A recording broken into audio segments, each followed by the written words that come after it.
Marketing private limited ఒక Indian base company 2004లో start చేశారు. Mister Gautam Bali, Deepak Sood and conversation అనే త్రిమూర్తులు ఒక కంపెనీని స్టార్ట్ చేశారు. వీళ్ళ ఒక విజన్ ఏంటంటే, ఈ కంపెనీ ఎందుకు స్టార్ట్ చేశారంటే వీళ్ళకి ఒక విజన్ ఉంది. ఆ విజన్ ఏంటంటే ఈ ప్రపంచంలో ఉండే ప్రతి ఒక్కరు కూడా ఆర్థికంగా ఆరోగ్యంగా మంచిగా ఉండాలనే ఒక కోరికతో ఈ ఒక కంపెనీని మొదలుపెట్టారు. ఒక మనిషి ఆరోగ్యంగా ఉండాలా, ఆర్థికంగా మంచిగా ఉండాలంటే దీస్ ఆర్ 2 డిఫరెంట్ ప్లాట్ఫామ్స్. ఆర్థికంగా మంచిగా ఉండాలంటే ఏదో బిజినెస్ కానీ ఏదో వేరే చేయాలా, ఆరోగ్యంలో మంచిగా ఉండాలంటే హాస్పిటల్ కానీ ఇది అనేది వేరే వేరే రకాల ఆరోగ్యపరంగా డిఫరెన్స్ ఉంటుంది. ఈ యొక్క కంపెనీ ఏంటంటే ఈ కంపెనీలో దొరికే ప్రోడక్ట్స్ ని కన్స్యూమ్ చేసారా మీకు ఆరోగ్యం వస్తుంది. ఇదే ప్రోడక్ట్ ని నలుగురితో షేర్ చేసుకున్నారా ఆర్థికంగా మీరు ఎదుగుతారనే ఒక కాన్సెప్ట్ తో ఈ వెస్టీజ్ అనే కంపెనీని మొదలు పెట్టారు. దీంట్లో ఈ రోజు మేము డిస్కస్ చేయబోతున్న ప్రోడక్ట్స్ ఏంటంటే అగ్రికల్చర్ కేటగిరీ. ఒక కంపెనీ బేసిక్ ప్రొఫైల్ అందరికీ తెలిసే ఉంటుంది. అండ్ ఈ యొక్క కంపెనీలో డిఫరెంట్ కేటగిరీ ఆఫ్ ప్రోడక్ట్స్ అనేది అందించడం జరుగుతుంది. Health care category, personal care, beauty care, air purifiers, water purifiers తో పాటు అగ్రికల్చర్ కేటగిరీ ఆఫ్ ప్రోడక్ట్ ని కూడా అందించడం జరుగుతుంది. ఇది ఎందుకు అంటే అగ్రికల్చర్ ప్రొడక్ట్స్ అనేది ఎందుకు తెచ్చారు? ఒక హెల్త్ కేర్ బిజినెస్ లో, ఒక న్యూట్రాసిటికల్ బిజినెస్ లో, ఒక హెల్త్ కేర్ సప్లిమెంట్ బిజినెస్ లో అగ్రికల్చర్ ప్రోడక్ట్ అనేది ఎందుకు తెచ్చారనే ఒక కాన్సెప్ట్ మనలో ఉండాలి. లేకుంటే ఈ ప్రోడక్ట్ ని ఒక రైతుకు అందించేటప్పుడు వెస్టీజ్ కంపెనీ అనేది హెల్త్ కేర్ కదా, మీరు అగ్రికల్చర్ ప్రోడక్ట్ ఎందుకు అందిస్తున్నారు అనే ఒక మిస్అండర్స్టాండింగ్ వస్తుంది. That is why let's clarify Vestige లో అగ్రికల్చర్ ప్రోడక్ట్ ని ఎందుకు తెచ్చారనే క్లారిటీ ఉండాలి. సో ఇప్పుడు దీని గురించి మాట్లాడుకోవాలంటే వెరీ సింపుల్. ఎందుకు వెస్టీజ్ అగ్రికల్చర్ ప్రోడక్ట్ ఇచ్చారంటే there are 2 reasons. One reason is for country, second reason is for farmer. ఒక రీజన్ దేశం కోసం, ఇంకొక రీజన్ రైతుల కోసం. దేశం కోసం ఏంటంటే వెరీ సింపుల్. ఇండియాలో జనాభా ఎంత ఉందండి? 144 కోట్లు. ఎక్కువ తక్కువ? ఎక్కువ. దీని గురించి బాధపడాలా గర్వపడాలా? బాధపడాలి, గర్వపడాలి. బాధపడతారా? ఎందుకంటే ఇండియాలో జనాభా ఎక్కువ ఉంది. ఇది మన రిసోర్స్ అన్నాక మేము ఫీల్ చేసుకోవాలి. ఇప్పుడు జనాభా ఎక్కువ ఉంది సార్. ఈ జనాభా తగ్గినట్టు మీరు పంటని పండించేటప్పుడు ప్రతి ఏడాది ప్రతి సీజన్ కి ఎక్కువ పండించాలా తక్కువ పండించాలా? ఇప్పుడు ప్రస్తుతానికి రైతులు ఎక్కువ పండిస్తున్నారా తక్కువ పండిస్తున్నారా? బట్ జనాభా ఏమో ఎక్కువ ఉంది. బట్ పండించడమో సీజన్ టు సీజన్ చూస్తే దిగుబడి అనేది ఒక రీజన్. సెకండ్ రీజన్ ఏంటంటే జనాభా పెరగక ల్యాండ్ పెంచాలా తగ్గించాలా? ఈసారి 10 ఎకరాలు చేసేవాడు నెక్స్ట్ సారికి 12 ఎకరాలు, 15 ఎకరాలు, 20 ఎకరాలు చేసుకోవాలి సార్. డబ్బులు చేయకుండా పర్లేదు, 10 ఎకరాలు పండించేవాడు ఒక 12 ఎకరాలు చేసుకోవాలి సార్. చేస్తున్నారా? 10 ఎకరాలు చేసేవాడు 8 ఎకరాలు చేశారా కానీ 12 ఎకరాలు చేయడం చేశారా? ఓకే. దీంతో పాటు జనాభా పెరగక రైతు కూడా పెరగాల. పెరగాలా లేదా? పండించేవాడు పెరగాలా లేదా? తినేవాడు పెరుగుతున్నాడంటే పండించేవాడు కూడా పెరగాల. బట్ రైతు పెరుగుతున్నాడా? ఇప్పుడు ఫర్ ఎగ్జాంపుల్ మా నాన్న ఒక రైతు. నన్ను రైతుగా నేను ఊహించుకుంటాను నాన్న, నేను రైతుగా ఉండాలని కోరుకుంటానంటే మా నాన్న ఒప్పుకుంటాడా? అంటే ఇక్కడ జనాభా ఒకటే పెరుగుతుంది కానీ దీనికి తగ్గినట్లు దిగుబడి పెరగట్లేదు, ల్యాండ్ పెరగట్లేదు, దాంతో పాటు పండించే రైతు పెరగట్లేదు. ఇలానే కంటిన్యూ అయితే ఫ్యూచర్ లో ఏమవుతుంది మన ఐడియా ఉందా? ఆహారపరంగా ఎలా వస్తుందంటే ఇప్పుడు అందరూ మీరు ఏమైనా ఫుడ్ తినాలంటే ఏం చేస్తారు చెప్పండి? ఇంట్లో వండుకొని కానీ హోటల్ నుంచి ఆర్డర్ చేసుకుని కానీ తింటారు. బట్ మా పిల్లలు ఫ్యూచర్ లో మా మనవరాలు, మా గ్రాండ్ చిల్డ్రన్స్ ఫుడ్ ఎలా తింటారంటే హోటల్లో కానీ ఇంట్లో కానీ ఫుడ్ చేస్తున్నారు. వాళ్ళు ఫుడ్ ఎలా తింటారంటే చిన్న క్యాప్సూల్ డబ్బా వస్తుంది. ఆ క్యాప్సూల్ డబ్బా మీద idli capsule, dosa capsule, biryani capsule అని రాసిస్తారు. వాళ్ళకి ఏం వస్తుందో అది తినాల్సి ఉంటుంది. ఇది నేను ఊరికే చెప్పట్లేదు, కావాల్సింది ఎక్కడ పోయి రీసెర్చ్ పేపర్స్ నుంచి చదవండి. నేను ఎక్కడ గూగుల్ ఆర్టికల్స్ కానీ న్యూస్ ఆర్టికల్స్ కానీ చదవని చెప్పను. ఎందుకంటే మేము మాట్లాడినప్పుడు ఇక్కడ దాని వెనకాల ఒక రీసెర్చ్ ఉండాలి. మేము రీసెర్చ్ పేపర్ని చదివేసి ఇక్కడ ఏం చెప్తున్నానంటే నేను ఏం నేర్చుకున్నానంటే ఇండియాలో బై 2045 ఇండియాలో బై 2045 3 పూట్ల ఫుడ్లో 2 పూట్ల ఫుడ్ ప్లేట్లో తింటే 3వ పూట ఫుడ్ ఎలా తింటారంటే క్యాప్సూల్ బాటిల్ నుంచి తింటారు. అన్ని రకాల ఫుడ్ అనేది క్యాప్సూల్ ఫార్మేట్లో వచ్చేసింది. ఆ తిన్నప్పుడు ఏం టేస్ట్ రావాలా, ఏం ఫీలింగ్ రావాలా, ఎలా కడుపు తిండాలా అది మొత్తం ఒక క్యాప్సూల్లోనే అంతా జరిగిపోతున్నారు. దట్ ఈస్ వై అందరూ డబ్బులు సంపాదిస్తున్నాం. దేనికోసం సంపాదిస్తున్నాం? లైఫ్ స్టైల్, ఫుడ్, చిల్డ్రన్స్ అవుతుంది. అవునా కదా? దీనిలో మోస్ట్ ఇంపార్టెంట్ ఏంటంటే ఒకటి చిల్డ్రన్, రెండోది ఫుడ్. ఎసాను ఈ రెండింటిలో కూడా కంపేర్ చేస్తే చిల్డ్రన్స్ తో పాటు మోస్ట్ ఇంపార్టెంట్ ఇస్ ఫుడ్. ఎసాను ఇక్కడ ఫ్యూచర్ లో ఫుడ్ ఏ దొరకదంటే డబ్బులు సంపాదించి ఉపయోగపడండి. ఎసాను that is why Vistige's motto ఏంటంటే ఈ ప్రోడక్ట్ ద్వారా మేము ఏం చేస్తున్నామంటే ఫ్యూచర్ మంచిగా ఉండాలా, ఫ్యూచర్ లో పిల్లలు మంచిగా ఉండాలంటే వాళ్ళకి అవసరమైన డబ్బు కాదు మట్టి. ఎసాను అంటే ఇండియాలో మన విజన్ ఏంటంటే ఫ్యూచర్ జనరేషన్ కోసం మంచి మట్టిని తయారు చేయడం మన విజన్. దీంతో పాటు ఒక ఫార్మర్ విజన్ ఏంటంటే ప్రెస్టీజ్ లో అగ్రికల్చర్ ప్రోడక్ట్ తీసుకోవడానికి ఒక ఫార్మర్ విజన్ ఏంటంటే కెమికల్ ఇన్పుట్స్ ని తగ్గించడం ఒక పెద్ద విషయం. ఎందుకంటే ఒక రైతు దేని వలన మోసపోతున్నాడు? ఇప్పుడు ప్రస్తుతానికి 2 ఫ్యాక్టరీస్ నుంచి మోసపోతున్నాడు. ఒకటి కెమికల్ నుంచి, రెండోది మధ్యవర్తుల నుంచి, మూడోది ట్రాక్టర్ నుంచి. అర్థం చేసుకోండి, ఇండియాలో ఫార్మర్ ఇప్పుడు ప్రస్తుతానికి డబ్బులు ఎక్కడ ఎక్కువగా పోగొడుతున్నాడంటే ఒకటి కెమికల్ మందుల మీద, రెండోది మధ్యవర్తుల మీద, మూడోది ట్రాక్టర్ మీద. నేను ఎందుకు ఇది చెప్తాను, ఎందుకు సార్ ఈ మూడే ఎందుకు వేరే ఏం లేదని చెప్తున్నారు? మీకేమైనా డౌట్స్ ఉంటే ఈ 3 ఫ్యాక్టర్ల మీద ఎందుకు డబ్బులు ఎక్కువ వేస్ట్ చేస్తున్నారని నేను చెప్తాను. ఓకే, ఇక్కడ కెమికల్ డిపెండెన్సీ ఎలా అయిపోయిందంటే మన రైతు ఏదైనా పంట పండించాలంటే కెమికల్ లేకుండా పండించలేము ఒక మైండ్ సెట్ లో సార్. ఏ పంట వేసినా కూడా కెమికల్ వేస్తేనే పంట పెరుగుతుంది, లేకపోతే పెరుగుతుందా? అటువంటి మైండ్ సెట్ లో మేము ఉన్నాం. ఇక్కడ ఏంటంటే ఒక పంట పండించేటప్పుడు స్టార్టింగ్ దశ నుంచి లాస్ట్ దశ దాకా ఒక పంటకి కెమికల్ తో నింపేస్తున్నాం అనమాట. ఎలా నింపేస్తున్నాం అంటే ఫర్ ఎగ్జాంపుల్ భూమిలో ఏమైనా విత్తనం వేయాలంటే విత్తన శుద్ధి అని చేస్తారు. ఐడియా ఉందా? కెమికల్ వేసి ఒకటి. రెండోది ఏదైనా మొలకలు వచ్చిన తర్వాత పెరుగుదల మంచిగా రావాలంటే యూరియా, డిఏపి, పొటాషియం అనేది చల్లుకుంటాడు, అదొక కెమికల్. ఏదైనా గడ్డి వచ్చిందంటే గడ్డి మందుని చల్లుతాడు, పురుగు వచ్చిందంటే పురుగు మందుని చల్లుతాడు, ఫంగస్ వచ్చిందంటే ఫంగిసైడ్ అని చల్లుతాడు. ఏదైనా వేరే రకాల వ్యాధులు బ్యాక్టీరియా వచ్చిందంటే బ్యాక్టీరియసైడ్స్ అని చల్లుతాడు. ఫ్లవర్ ఎక్కువ రావాలంటే ఒక కెమికల్ చల్లుతాడు, ఫ్లవర్ కాయగా మారాలంటే ఇంకొక కెమికల్ చల్లుతాడు, ఆ కాయ పండుగా మారాలంటే ఇంకొక కెమికల్ చల్లుతాడు. ఆ పండు ఎక్కువ రోజుల దాకా కుళ్ళిపోకూడదు, ఫ్రెష్ గా ఉండాలి. ఫర్ ఎగ్జాంపుల్ గుంటూరులో పండించిందంటే బెంగళూరుకి వెళ్ళాలా, ఒక రోజు పడుతుంది. ఒక రోజు దాకా ఫ్రెష్ గా ఉండాలంటే దాంట్లో ఒక కెమికల్ వేసి పంపిస్తారు. ఇక్కడ పండించే రైతు కూడా డబ్బులు రావట్లేదు, అక్కడ తినే గ్రాహకులు కూడా ఈ యొక్క ఫుడ్ ద్వారా మంచిగా అవ్వట్లేదు. ఇక్కడ పండించేవాడిని కూడా కరెక్ట్ గా లేదు, అక్కడ తినేవాడిని కూడా కరెక్ట్ గా లేదు. ఎవరికి కరెక్ట్ గా ఉందంటే ఒకటి కెమికల్ మందు షాపులకి, రెండోది మధ్యవర్తులు మన దగ్గర తీసుకొని అమ్మేవాడిని. వీళ్ళకి తప్ప ఇంకెవరికి డబ్బులు పోవట్లేదు. ఇక్కడ పంట పండించాలంటే ఒక పంట పండించాలంటే ఇన్ని రకాల కెమికల్ వాడి ఒక కెమికల్ షాప్ ఉంది, మేము వాళ్ళకి డబ్బులు ఇస్తున్నాం. పండించిన తర్వాత 10 రూపాయలు తీసుకొని ఒక అర్ధ గంటకి ఇంకొకరు అమ్ముకొని ఇంకొక 10 రూపాయలు చేసుకుంటాడా? ఇక్కడ గ్రాహకుడు కూడా డబ్బులు ఎక్కువ స్పెండ్ చేస్తున్నాడు.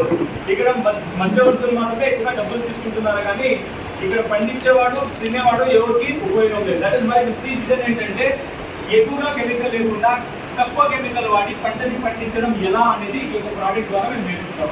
ఈ ప్రోడక్ట్స్ ఏంటంటే మేము వాడే కెమికల్ డిపెండెన్సీని, మేము వాడే కెమికల్స్ ని తగ్గించడంలో హెల్ప్ చేయబడుతుంది. దీనిలో ఒక ఆపర్చునిటీ ఏంటంటే వెరీ సింపుల్, ఒక రైతు కూడా నెట్వర్క్ మార్కెటింగ్ ని చేయొచ్చు ప్రూవ్ చేయడానికి ప్రోడక్ట్ ఇచ్చారు. ఫర్ ఎగ్జాంపుల్ ఇది విస్టీజ్ లో దొరికే ఒక హెల్త్ కేర్ ప్రోడక్ట్ అనుకోండి. విస్టీజ్ లో దొరికే ఒక హెల్త్ కేర్ ప్రోడక్ట్. ఈ ప్రోడక్ట్ ని నేను సరికి ఇవ్వాలంటే సార్ ఒక రైతు వాడండి సార్ అంటే వాడుతాడు, బట్ ఇదే ప్రోడక్ట్ ని నలుగురితో షేర్ చేయమంటే షేర్ చేస్తారా? ఎందుకు చేయరు? ఎందుకంటే ఈ ప్రోడక్ట్ గురించి అవగాహన ఉండదు, హెల్త్ కేర్ గురించి అవగాహన ఉండదు రైతుకి. బట్ అదే ఒక అగ్రికల్చర్ ప్రోడక్ట్ ఇచ్చాను, సార్ ఇది వాడండి మీ పంట మీద మంచిగా పండుతుంది, ఈ ప్రోడక్ట్ ని వాడడం ద్వారా మీకు మంచిగా జరుగుతుంది అని చెప్తాను. వాడిన తర్వాత నలుగురితో షేర్ చేయండి అంటే షేర్ చేస్తారా? ఎందుకు చెప్పండి? దీని గురించి ఎక్స్పీరియన్స్ ఉంటుంది, దీని గురించి అవగాహన ఉంటుంది sir. That is why Vestige ఈ ప్రోడక్ట్ ఎందుకు తెచ్చారంటే ఒక హెల్త్ కేర్ ప్రోడక్ట్ ఉంటే ఒక రైతు నెట్వర్క్ మార్కెటింగ్ చేయడానికి అంత ఎక్కువ ఆపర్చునిటీస్ ఉండదు. బట్ అదే ఒక అగ్రికల్చర్ ప్రోడక్ట్ ని వాడుకుంటే ఆ ప్రోడక్ట్ ని వాడి షేర్ చేస్తే దీని ద్వారా కూడా నెట్వర్క్ మార్కెటింగ్ ని ఒక రైతు కూడా చేయొచ్చు ప్రూవ్ చేయడానికి విస్టీజ్ లో ఒక అగ్రికల్చర్ ప్రోడక్ట్ దీంతో ఆపర్చునిటీ ఏంటంటే మంచి పంటని పండించుకోవడానికి అండ్ మంచి ఆదాయాన్ని పొందడానికి ఒక అగ్రికల్చర్ ప్రోడక్ట్ అనేది హెల్ప్ చేస్తుంది. Before that let's understand what is agriculture. Agriculture అనేది ఇక్కడ ప్రస్తుతానికి ఉండే ప్రతి ఒక్కరు కూడా 3 generations ఆఫ్ అగ్రికల్చర్ చూసారు. 3 generations ఆఫ్ అగ్రికల్చర్ చూసారు. ఫస్ట్ అగ్రికల్చర్ జనరేషన్ ఏంటంటే సేంద్రియ వ్యవసాయం అనేవాళ్ళు. ఐడియా ఉందా? ఆర్గానిక్ ఫార్మింగ్ అని చెప్పేవాళ్ళు. ఆర్గానిక్ ఫార్మింగ్ అనేది ఎవరు చేసేవాడు అంటే మా తాత చేసేవాడు. మా తాత నుంచి మా భూమి అనేది మా నాన్నకు వచ్చింది. మా నాన్న ఏం చేసేవాడంటే అదే సేంద్రియ వ్యవసాయాన్ని కెమికల్ తో కలిపి ఇంటగ్రేటెడ్ ఫార్మింగ్ అని చేసేవాడు. అంటే కెమికల్ వాడేవాడు, కెమికల్ తో పాటు సేంద్రియ వస్తువుల్ని రెండు వాడి పంటలు పండించుకునేవాడు. ఇది అయిన తర్వాత నాకు వచ్చింది భూమి, మా నాన్న నుంచి నాకు వచ్చింది. నేను ఎలా చేస్తున్నానంటే నేను ఎటువంటి సేంద్రియ వస్తువులు వాడుకోను, నేను వాడేది ఒకటే కెమికల్. ఇక్కడ 3 జనరేషన్ ఆఫ్ అగ్రికల్చర్ చూసారు. ఒకటి ప్యూర్లీ ఆర్గానిక్, ఒకటి సెమీ ఆర్గానిక్, ఇంకొకటి ప్యూర్లీ కెమికల్. దీంట్లో ఎందుకు ఇలా చేంజెస్ వచ్చిందంటే వెరీ సింపుల్ రీజన్. ఇక్కడ దిగుబడి రావట్లేదని ఇక్కడికి వచ్చారు, ఇక్కడ కూడా దిగుబడి పెరగట్లేదని ఇక్కడికి వచ్చారు. ఇప్పుడు ఇక్కడ కూడా దిగుబడి పెరగట్లేదు, ముందుకు వెళ్ళాలి అక్కడే ఉండాలా? ముందుకు వెళ్ళాలి. ప్రస్తుతం దిగుబడి పెరుగుతుందా లేదా? అంటే ఇక్కడ కూడా దిగుబడి తగ్గుతుంది. కాబట్టి all the other countries next generation of agriculture కి చేంజ్ అయినారు. కెమికల్ అగ్రికల్చర్ లో దిగుబడి లేదని వేరే కంట్రీస్ లో మొత్తం నెక్స్ట్ జనరేషన్ ఆఫ్ అగ్రికల్చర్ కి దిగుబడిని పెంచుకోవడానికి అవసరమైన అన్ని ప్రోడక్ట్ ని వాడి దిగుబడి పెంచుకుంటున్నారు. ఇండియా తప్ప. ఇండియాలో ఏమంటే ఇక్కడ స్టక్ అయిపోయినాం. సార్ కెమికల్ లేకుండా పంటనే పండించలేము, కెమికల్లే వేయాలా అనే ఒక మైండ్ సెట్ లో ఫిక్స్ అయిపోయినాం. దట్ ఈస్ వై ఆ నెక్స్ట్ జనరేషన్ ఆఫ్ అగ్రికల్చర్ ఏంటంటే ప్రిసిషన్ అగ్రికల్చర్ అని పిలుస్తాం. ఏమని పిలుస్తాం? ఈ అగ్రికల్చర్ ఏంటంటే వేరే అన్ని కంట్రీస్, అన్ని టాప్ అగ్రికల్చర్ కంట్రీస్ దీన్ని ఆల్రెడీ అడాప్ట్ చేశారు. బట్ ఇండియాలో దీన్ని ఎందుకు అడాప్ట్ చేయలేకపోతున్నారంటే దీనికి అవసరమైన ప్రోడక్ట్ అనేది లేదు కాబట్టి. That is why prestige motto ఏంటంటే నెక్స్ట్ జనరేషన్ ఆఫ్ అగ్రికల్చర్ కి అవసరమైన ప్రోడక్ట్ మేము ఇక్కడ ఈ ప్రోడక్ట్స్ ద్వారా ఇస్తున్నాం అనమాట. ఈ ప్రోడక్ట్స్ ఏంటంటే ప్రోడక్ట్ నేమ్ ఏమో సేమ్ ఉండొచ్చు, బట్ దాంట్లో టెక్నికల్ కంటెంట్ అనేది అప్పుడప్పుడు మారుస్తుంటారు. మీకు తెలియకుండానే టెక్నికల్ కంటెంట్ అనేది లేటెస్ట్ జనరేషన్ లో వచ్చే ప్రోడక్ట్స్ పరంగా దాన్ని మార్చి మన అగ్రికల్చర్ లో ప్రిసిషన్ అగ్రికల్చర్ చేయడానికి అవసరమైన ప్రోడక్ట్స్ అని అందిస్తారు. బట్ ఇండియాలో ఈ ప్రిసిషన్ అగ్రికల్చర్ ని పోవడానికి ముందు రావట్లేదు. అందరూ ఏమనుకుంటారు అంటే అగ్రికల్చరే ప్రాబ్లమేటిక్ అనుకుంటారు. సార్ అగ్రికల్చర్ లోనే ప్రాబ్లం ఉంది, ఇక్కడ నాలో ప్రాబ్లం లేదు, అగ్రికల్చర్ లోనే ప్రాబ్లం ఉంది అంటారు. సార్ ఏం ప్రాబ్లం ఉంది సార్ అగ్రికల్చర్? మీకు తెలిసినట్టు మీరు అందరూ ఒక 30 years 35 years యావరేజ్ గా ఉన్నారు, 25 to 30 years యావరేజ్ గా ఉన్నారు. ఏముండదు సార్ వ్యవసాయంలో ఒక రైతు పంట పండించాలంటే ఏం ప్రాబ్లమ్స్ ఫేస్ చేస్తాడు? ప్రస్తుతం ఏం ప్రాబ్లం ఫేస్ చేస్తున్నాడు? వాతావరణం అంటే ఎన్వైరన్మెంట్ స్ట్రెస్ అని పిలుస్తాం. అంటే కొన్నిసార్లు ఎండ ఎక్కువ ఉండడం, తక్కువ ఉండడం, కొన్నిసార్లు వర్షాలు ఎక్కువ ఉండడం, తక్కువ ఉండడం, చలి ఎక్కువ ఉండడం, తక్కువ ఉండడం, దీన్ని ఎన్వైరన్మెంటల్ స్ట్రెస్ అని పిలుస్తాం. ఒక రీజన్. ఇంకా తెగులు ఎక్కువ వస్తున్నాయి, ఓకే, పురుగులు ఎక్కువ వస్తున్నాయి, చాలా ఎక్కువ పురుగులు, తెగులు మరి పురుగులు అనేది ఎక్కువ వస్తున్నాయి, ఓకే, సెకండ్ రీజన్ అయింది. ఇంకా సార్ పెట్టుబడి ఎక్కువైపోతుంది. ప్రతి ఏడాది ప్రతి పంట పండించాలంటే పెట్టుబడి, లేబర్ ప్రైస్ ఇంక్రీజ్ అవుతుంది, కెమికల్ ప్రైస్ ఇంక్రీజ్ అవుతుంది, ఎరువుల ప్రైస్ ఇంక్రీజ్ అవుతుంది. కాబట్టి ఆటోమేటికలీ పెట్టుబడి అనేది పెరుగుతుంది. ఇంకా సార్ ఎంఎస్పి ఇవ్వట్లేదు, మినిమం సెల్లింగ్ ప్రైస్ ఇవ్వట్లేదు, మార్కెట్ ప్రాపర్ గా, సింపుల్ గా చెప్పాలంటే రేట్ అనేది ప్రాపర్ గా రావట్లేదు, ప్రాపర్ ప్రైస్ అనేది లేదు. ఇంకా సార్ కన్జ్యూమర్ కూడా అవగాహన లేదు. రైతుకి పంట గురించి స్పెసిఫిక్ గా లేటెస్ట్ జనరేషన్ లో ఎలా పండించాలా, మోడర్న్ అగ్రికల్చర్ ఎలా చేయాలనే అవగాహన లేదు. Very nice. ఇంకా క్వాలిటీ ఇన్పుట్ రావట్లేదు, మంచి quality input we cannot consider sir. ఎందుకంటే వెరీ సింపుల్, ఇప్పుడు ప్రస్తుతానికి ఉండే విత్తనాలు ఏమున్నాయి, కెమికల్ ఎరువులు ఏమున్నాయి, కెమికల్ మందులు ఏమున్నాయి, one of the top grades of chemicals అందులో ఉంది.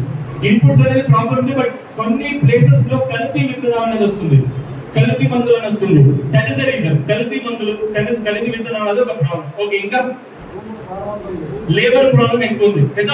లేబర్స్ అనేది తగ్గుతున్నారు, వాళ్ళ ప్రైస్ అనేది పెరిగిపోతుంది. ఇంకా సాయిల్ లో ఫర్టిలిటీ లేదు, భూమిలో భూసారం అనేది తగ్గిపోతుంది. ఓకే, ఇంకా విత్తనం దిగుబడి రావట్లేదు, పంటలో నాణ్యత రావట్లేదు, ఇవన్నీ ప్రాబ్లమ్స్ ఉన్నాయా లేదా? ఇదే ప్రాబ్లమ్ ని వెస్టీజ్ కూడా 20 years వెనకాల అనలైజ్ చేసింది. వెస్టీజ్ అనే కంపెనీ ప్రోడక్ట్ ఎందుకు తెచ్చారంటే ప్రస్తుతానికి ఉండే ప్రాబ్లమ్స్ ని ముందుగానే ఆలోచించి ఈ యొక్క అగ్రికల్చర్ ప్రోడక్ట్ ని తెచ్చారు. ఫస్ట్ ప్రాబ్లం ఏంటంటే ఇలిటరసీ. వ్యవసాయం గురించి ఎక్స్పీరియన్స్ ఉంటుందే కానీ అవగాహన ఉండదు, నాలెడ్జ్ ఉండదు. ఎక్స్పీరియన్స్ ఉంది, మన రైతులకి పంట పండించి ఎక్స్పీరియన్స్ ఉంది, బట్ దీంట్లో కొత్తగా ఏమైనా చేయాలా, దీంట్లో ఏమైనా సాధించాలనే తపన లేదు, దాంతో పాటు అవగాహన లేదు. ఏ ఒక్క రైతు ఎక్కడైనా కృషి యూనివర్సిటీస్కి వెళ్ళి నేర్చుకోవడం చూసారా? ఏదైనా కేడీ కేసుకో ఎవరి దగ్గర మాట్లాడడం చూసారా? 25 years నుంచి చేస్తుంటాం, ఎక్స్పీరియన్స్ మీద చేస్తుంటాం. మా తాత ఏం నేర్పించాడో, మా నాన్న ఏం నేర్పించాడో ఆ ఎక్స్పీరియన్స్ మీద చేస్తామే కానీ దీంట్లో టెక్నికల్ నాలెడ్జ్ నుంచి ఎవరైనా చేస్తావా? This first problem. అందరూ ఒక రైతు ఎప్పుడైనా అడగండి, సార్ ఒక అగ్రికల్చర్ లో ప్రాబ్లం ఏంటి సార్ అని అడిగితే కెమికల్ మందులు ప్రాబ్లం సార్, కల్తీ విత్తనాలు ప్రాబ్లం సార్, కెమికల్ ఎరువులు ప్రాబ్లం సార్ అంటాడే కానీ వాళ్ళని ద్వేషిస్తాడే కానీ ఇంకా 3 ఫింగర్ నా వైపుని చూపిస్తున్నారని ఎవరు అనుకోడు. ఇక్కడ ఒక ఫింగర్ ఆయన చూపిస్తున్నాడంటే 3 ఫింగర్స్ నా వైపుని చూపిస్తున్నాయి. ఇక్కడ నిజాను ఇక్కడ ప్రాబ్లం ఎవరికి ఉందంటే ఫస్ట్ ఆఫ్ ఆల్ కెమికల్ వలన కాదు, ఇక్కడ ప్రాబ్లం ఉండేది రైతుల ప్రాబ్లం ఉంది. నేను కూడా ఒక ఫార్మింగ్ కమ్యూనిటీ నుంచి వచ్చాను కాబట్టి దీన్ని ఓపెన్ ఎందుకు చెప్తున్నానంటే దీని గురించి ఏమో చదివేసి చెప్పట్లేదు. నేను 7 to 8 years దాకా ఎంఎస్సీ అగ్రికల్చర్ గ్రాడ్యుయేట్, దాంతో పాటు ఆమె ఫార్మింగ్ బ్యాక్గ్రౌండ్ నుంచి వచ్చిన ఒక పర్సన్ లాస్ట్ 24-25 years నుంచి అనుభవించి చెప్తున్నాను, దీన్ని చదివి చెప్తున్నాను. ఇక్కడ ప్రాబ్లం ఉండేది కెమికల్ లో కానీ ఎటువంటి పురుగు మందుల్లో కానీ గడ్డి మందుల్లో కానీ ఎటువంటి విత్తనాల్లో కాదు. ప్రాబ్లం ఉండేది ఒక రైతులో. పంటని ఎలా పండించుకోవాలా, నా భూమిని ఎలా చూసుకోవాలి అనే ఒక సింపుల్ అవగాహన ఒక రైతులో లేకపోవడం వల్లనే ప్రస్తుతానికి ఇవన్నీ ప్రాబ్లం ఫేస్ చేస్తున్నాం. దీంతో కూడా సెకండ్ ప్రాబ్లం ఏంటంటే సాయిల్ ఫర్టిలిటీ, భూసారాన్ని పెంచే ఏరియాలో ఒక్క పని చేస్తున్నాం, అన్ని ఎగేన్స్ లోనే చేస్తున్నాను కానీ ఒకటి కూడా కరెక్ట్ చేయట్లేదు. ఫర్ ఎగ్జాంపుల్ భూమిని గుల్లగా చేయాలని 4 సార్లు 5 సార్లు దున్నుతాడే కానీ మన భూమిలో భూసారం పెరగాలంటే ఎక్కువగా దున్నకూడదనే కామన్ సెన్స్ మన రైతుల్లో లేదు. రైతు ఏమనుకుంటాడంటే ఎందుకు దున్నుతాడంటే దాని ఒక మిస్కన్సెప్షన్ ఉంది.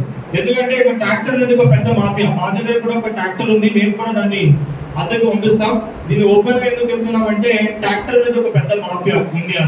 ఒక పంట పండించాలంటే 4 సార్లు 5 సార్లు దున్నాలనే ఒక మిస్కన్సెప్షన్ ని మన మైండ్ లో ఫిక్స్ చేసేసారు.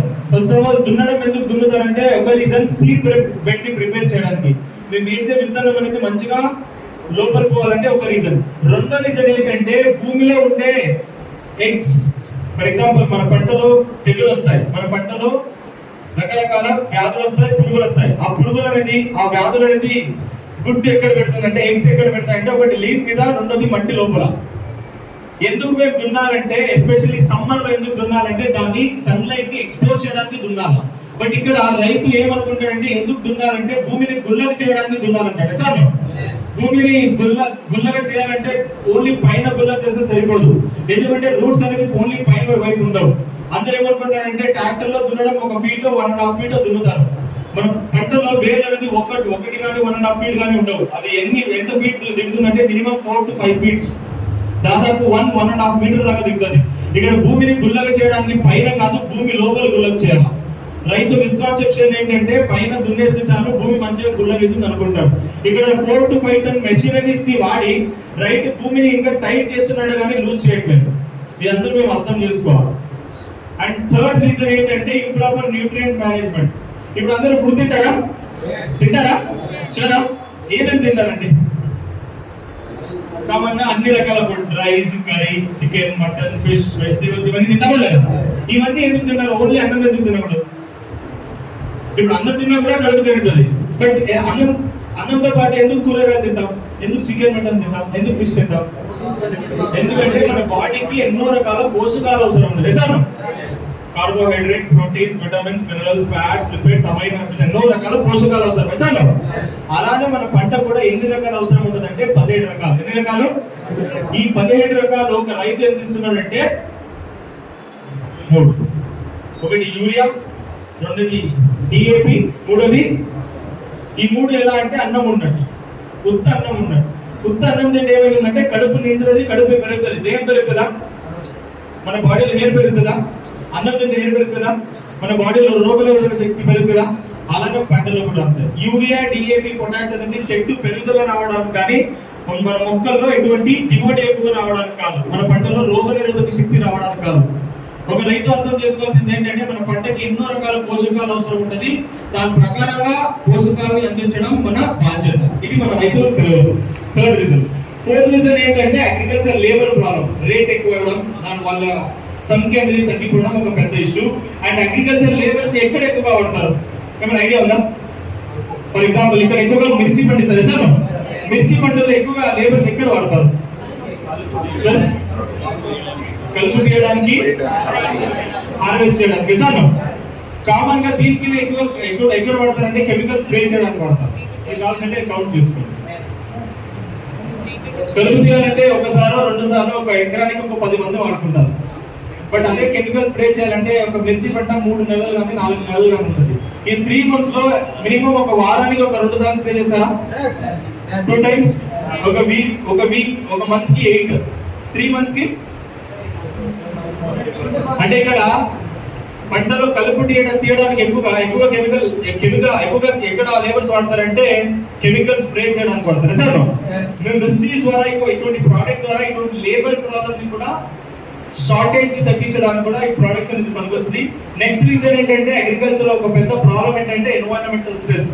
ఎండలు, ఎక్కువగా చలి, ఎక్కువ వర్షం, ఇవన్నీ ప్రాబ్లం. సార్ దీంతో పాటు ఇంకొక మేజర్ ప్రాబ్లం ఏంటంటే ఇరిగేషన్ ఇన్ఫ్రాస్ట్రక్చర్ ప్రాపర్ గా లేదు. ఇండియాలో పంటలు అనేది ప్రాపర్ ఎందుకు పండవంటే మేజర్ ఆఫ్ ద ఫార్మర్ ఇక్కడ ఇండియాలో పంట ఎలా పండిస్తారంటే వర్షాకాలిక పంటలు. ఐడియా ఉందా?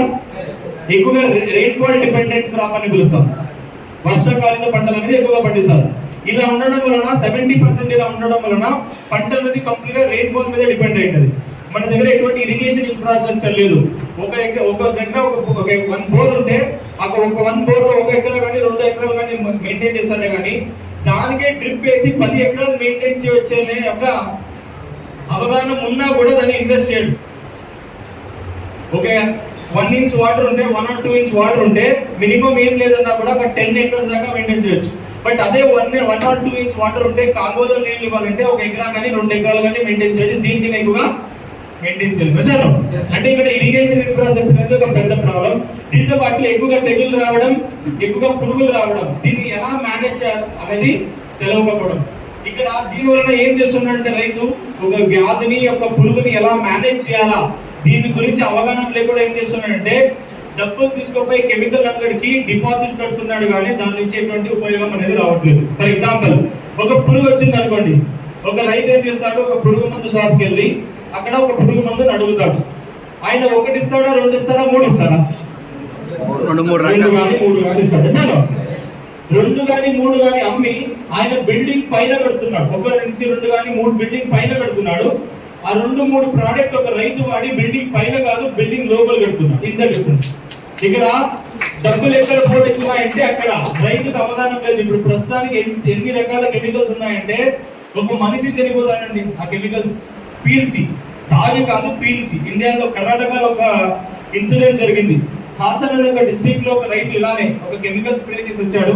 మార్నింగ్ స్ప్రే చేసి మధ్యాహ్నం పూట వచ్చి పడుకున్నాడు.